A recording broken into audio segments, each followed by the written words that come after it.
And welcome back to another CBB Talk with your boy, Will Dickinson. It's championship weekend here, championship Saturday. I'm trying to bring you a bracketology video right here. It's crazy to think that we're only one day away from Selection Sunday, but we still have a lot of questions about what is this bracket going to look like. And I think that's crazy. That's why the sport's so good. You're so uncertain just a day away from finding out what the postseason even looks like. We don't know what it will look like. I think we have a good idea about what the one seeds are going to be. But that bubble is always where the most interesting talks occur. Because we do not know who's going to be in, who's going to be out. We have a lot of interesting results. Bid stealers are abundant right now, so we got to talk all about these conference tournaments, and then let's take a look. We're going to take a look at two brackets before we get out of here, and then you go enjoy your championship Saturday. We got UMass Lowell, Vermont coming on at 11. Princeton plays Brown at 11. We got games all day. SEC, Big Ten games start at 1, and then we got the championship games from the ACC, Big 12, and Pac-12 and Big East. And Mountain West tonight, we got a lot to talk about, so let's get into it. First, we're going to start in my neck of the woods in the ACC tournament because we've had an interesting couple days there. The championship will be tonight at 8:30 between the North Carolina Tar Heels. Not really a surprise, but they're taking on the North Carolina State Wolfpack. That's a surprise here. The 10 seed in the tournament. NC State has gone on a crazy run. Look, I'm wearing my Virginia shirt from last night still, and what a tough game that was. Obviously, Kevin Keats is a guy who, around here at least, many people want fired. He's fighting for his job life right now. I'm not sure if he's going to get fired or what, but I don't think it's confident he's going to be returning. And we see what he did. The first round game was against. Who was their first round game against? The first round game, okay, they took on Louisville, easy win. Then they go and play Syracuse. No, Syracuse I thought they could be a sleeper in this bracket. They easily beat Syracuse. Now you're going to play Duke. I thought Duke was going to win the ACC tournament. They go and play great against Duke. DJ Burns has an average game in that one, but it was DJ Horn. Just a really good all-around game from State.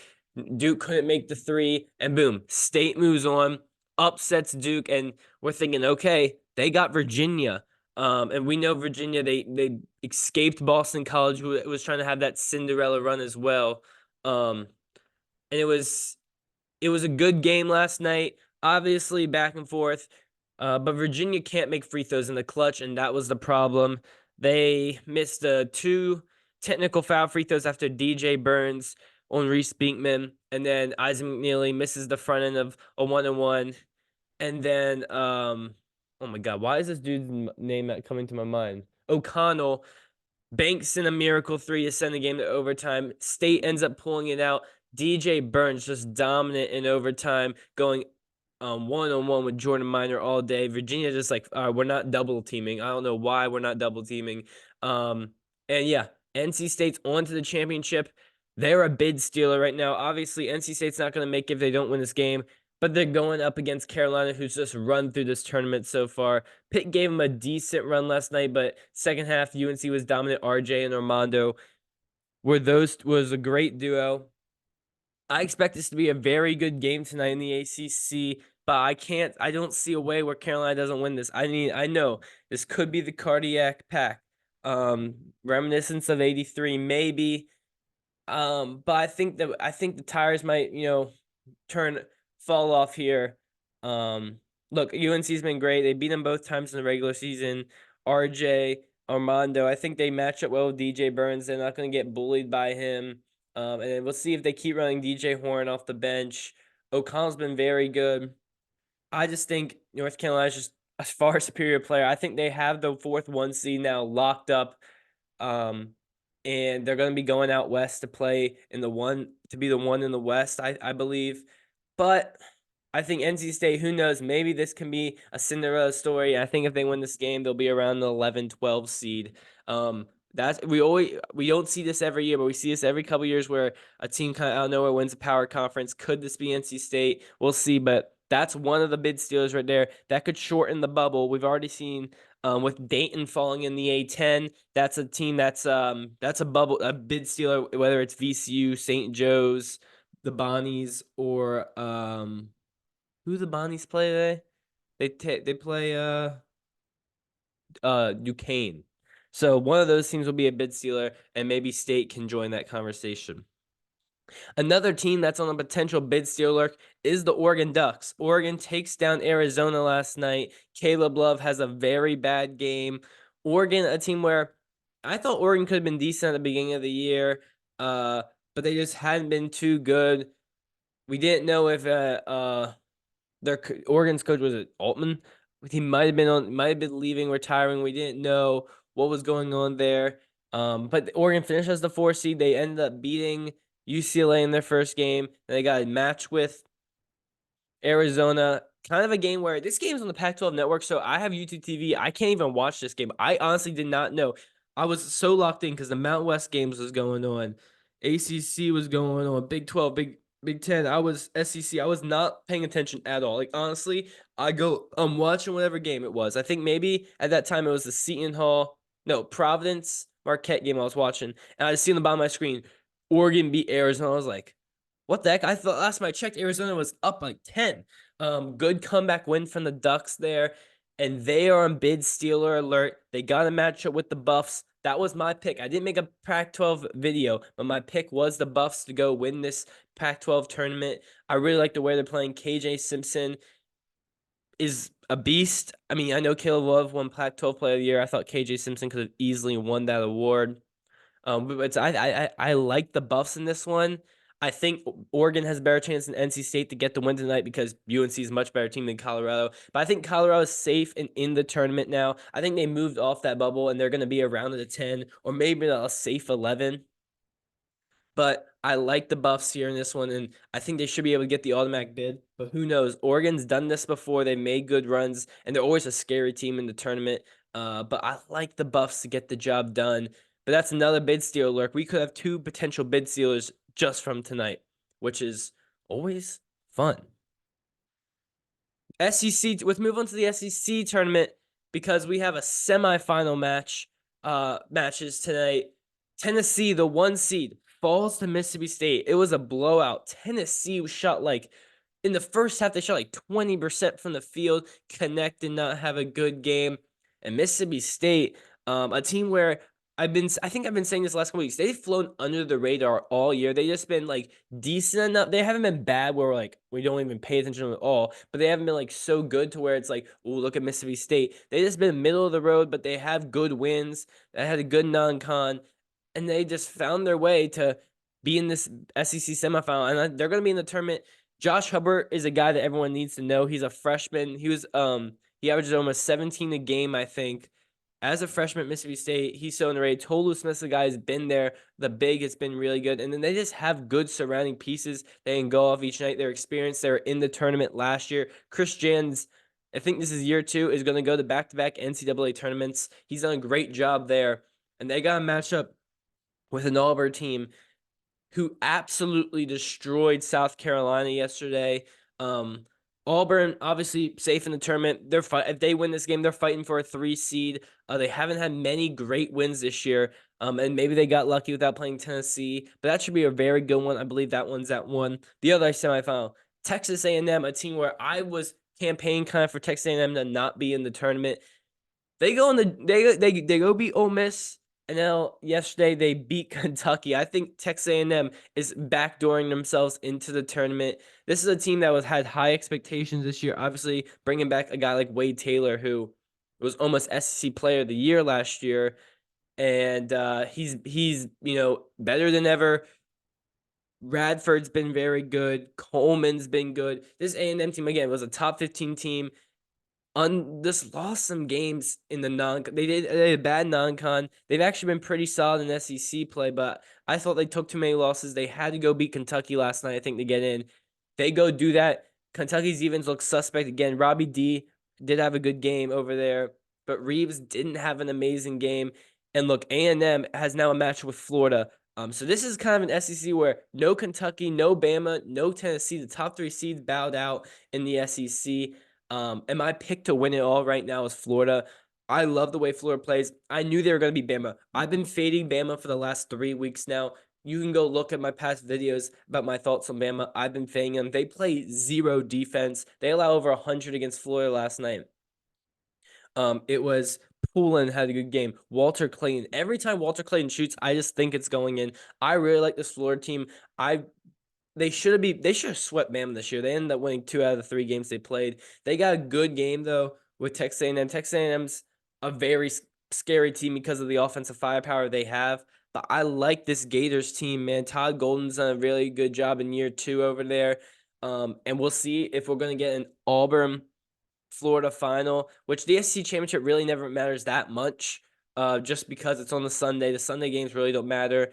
But I really think this is going to be a very, very interesting semifinal. It wasn't the teams we expected in it, but I think it still can deliver really good games. We got the Big East and Big 12 championships tonight, and both of them really aren't surprises. This is why I kind of just like I'm putting this on the back burner. The Big 12, it's the 1 and 2 seeds. I mean, Houston's just been a juggernaut. They've destroyed. I mean, Texas Tech is injured right now. They didn't have Darian Williams or Kermit Washington, so they didn't have 2 of their starters.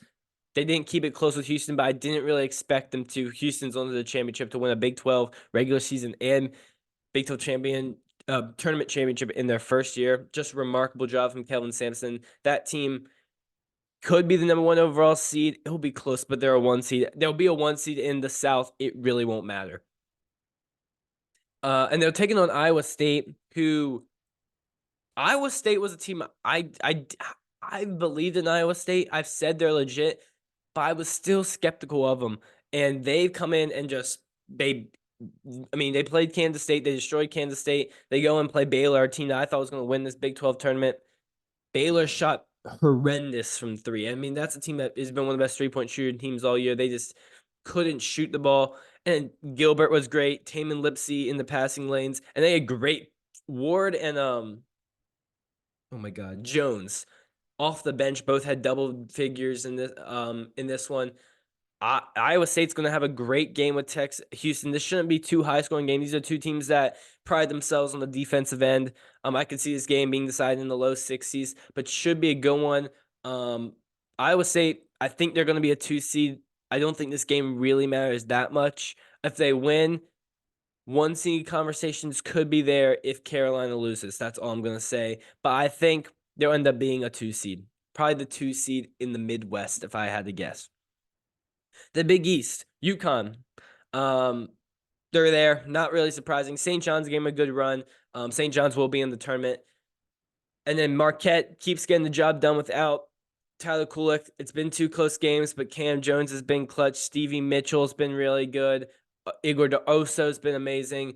Cam Jones, though, getting stumped for the Big East teams. He's come out there and proved he should have been on it. And Marquette, UConn, round 3. I don't expect UConn to lose this game, though. No Kulik. I think UConn's just a juggernaut, and they're going to win this game. But the more interesting thing about the Big East is the bubble. We can talk about this when we look at the bracket, but Providence, Seton Hall, I think St. John's is probably, safe, and then Villanova's going to be out. But those are teams that were all been on the bubble this year, and we'll see. I think 2 of them are going to get in. Big Ten, kind of the last one to talk about. The Big Ten semifinals. It's the 1 through 4 seeds. Purdue, Wisconsin playing better basketball. They've been struggling, so it's good to see them kind of get back. AJ Storr had a nice 30 piece yesterday against Northwestern. They're kind of come from behind win.